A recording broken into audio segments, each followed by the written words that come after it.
The past 4 years, folks here at South have taken turns mispronouncing your name. On your last day as a high school student, can you please just let us all know how it's supposed to be pronounced? Good job.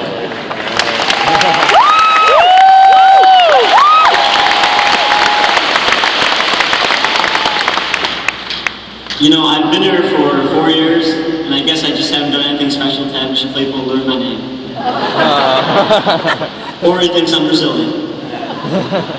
Oh well, you can't win them all. Though for those of you who may not know me, my name is Anand, and I am honored and humbled to speak before you today.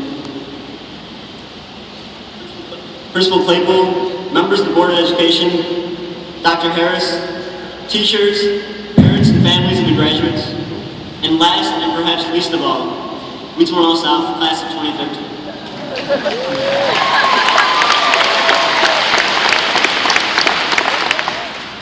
Thank you all for waking up early this morning and coming here all dressed up just to hear me speak. But it truly is a privilege to be here today, and I thank you for that and the blessing all of you have been in my life. But I know that to most, I'm just standing here as the first obstacle between you and lunch and the start of grad party hopping, so let's get going. Today is graduation. The result of countless sleepless nights finishing right to pass papers and trying to avoid the completely unreasonable task of running 2 whole laps in the field house.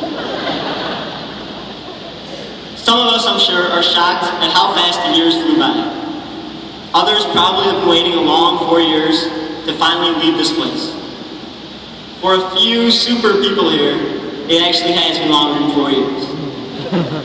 But hey, we're all here together, so congrats to all of you for making it here to graduation.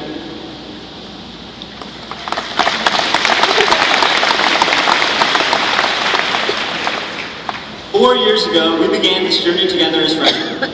We were scared, lost, naive, innocent, more or less. I remember that first Wednesday in August when I was late to Spanish class because I got lost in the maze of hallways. Commitment, scholarship, tradition, integrity, and the last one, range. At least that one's more descriptive than the hallway that shall not be named. Well, 4 years later, I still am late to Spanish class every day. Listen yourself. But other than that, we have come a long way from being the wide-eyed freshmen, staring at the big and tall seniors. We have grown a lot in the last 4 years, some more so than others, most more so than myself, and somehow become those example-setting seniors. This coming from the very same crop of kids that pulled the fire alarm 5 times in the winter. Anyways, our growth was aided by all the stuff we learned in such important, essential, and critical classes. Like English. I'm just kidding, I love English. Actually. But through books like To Kill a Mockingbird and The Odyssey, we were introduced to themes like fairness and inequality, perseverance and loyalty, and the loss of innocence. Little did we know back then that we were about to experience how real all those concepts were. Sophomore year brought its own set of triumphs, but it was the trials that brought us closer together as a class and a school. Losing a peer, a classmate, and a friend was the worst thing that could happen to any of us. And over again, this class was forced to try and fill the holes left in our hearts by the passing of one of our classmates. We grew up fast, too fast. However, the memory and the impact of those we have lost have not been forgotten, and instead are reflected in how supportive we have become of each other. Everyone here is loved, everyone here is wanted, everyone here is appreciated, and everyone here belongs. We are one.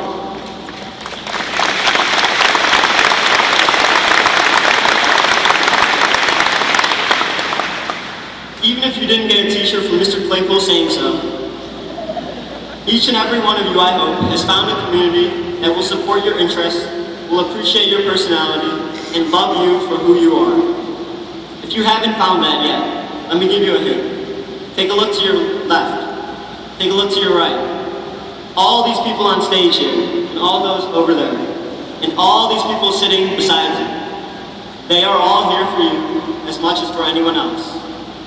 You will never be alone. Moving on to junior year brought some normal teen angst about a whole bunch of acronyms.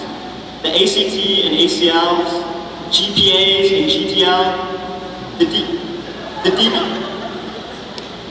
DBC and DFP and the DMV, as well as SAT and STDs. Hopefully came out of that experience not too scarred. And then senior year came around. Although this vignette consists only of a few events, they represent some of the traits that make this class memorable. Our heart, resilience, and perseverance were always on display with our football team. Just ask Naval North.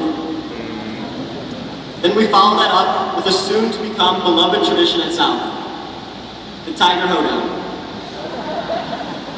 Our budget projects taught us to live within salaries the size of what teachers complain they make.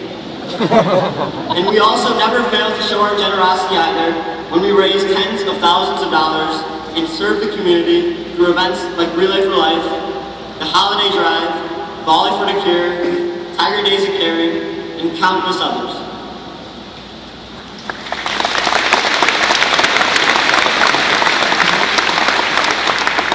We really have grown as a class, but more importantly, we have given each other the opportunity to grow individually, the opportunity to explore new interests and discover who we are to become.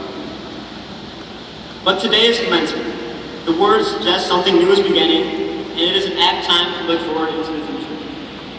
I am no prophet, but I'm sure all of you will do great in life, and you all have plenty to look forward to in the future.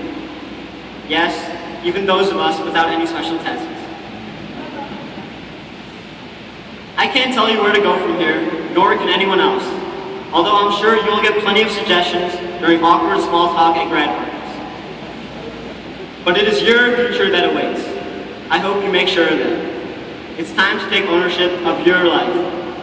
Don't let others determine your fate. Take a road that speaks to you. Don't be afraid of obstacles on the way. The worst that can happen is that you'll find a new path, one that will lead you closer to your true passion.